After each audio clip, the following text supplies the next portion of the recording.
In this lesson, we're going to talk about auxiliary percussion. So in the previous lesson, we talked about articulations, which are the individual different ways you can hit a singular element. And now we're going to talk about all the various possible elements that we can put onto our pads.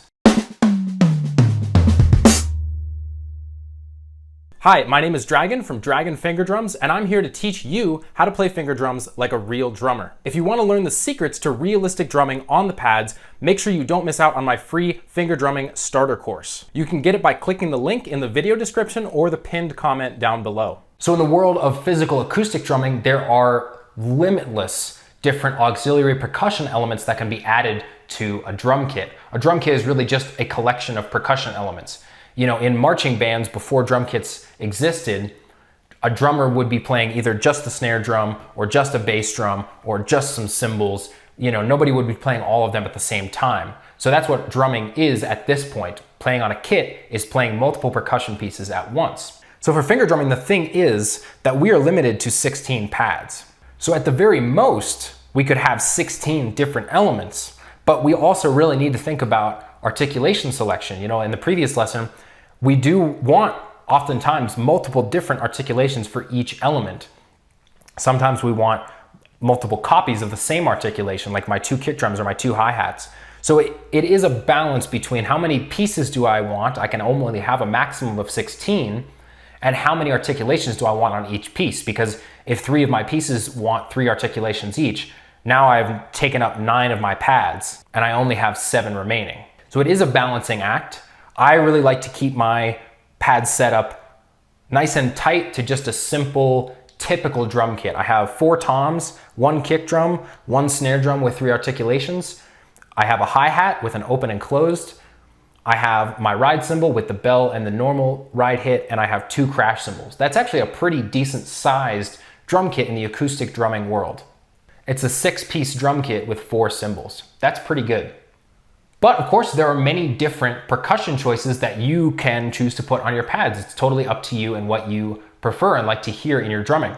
So you can do a tambourine, you could put a clap sample in there, cowbell, shakers, all sorts of different drum sounds. You could put something like a hand drum or a conga. You could put chimes. There's all sorts of different options for you.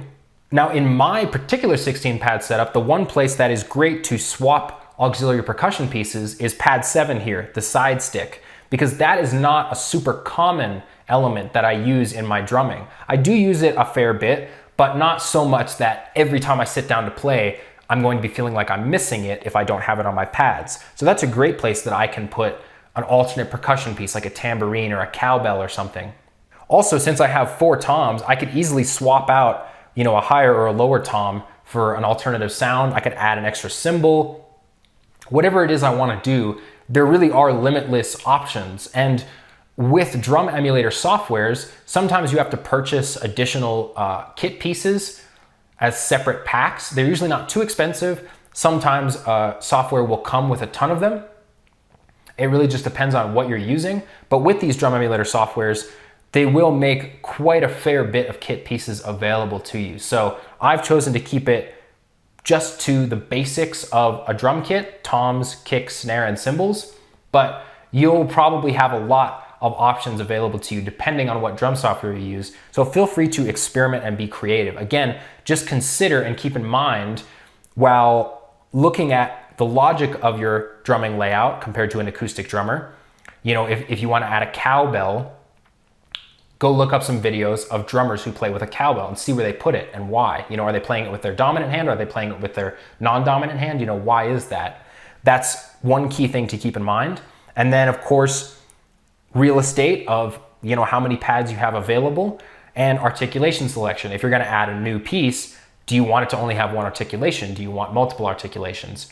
So again, there's a lot of little things to consider, and it's kind of like a jigsaw puzzle when you're putting together your pad setup, because this topic really can be explored and developed almost infinitely.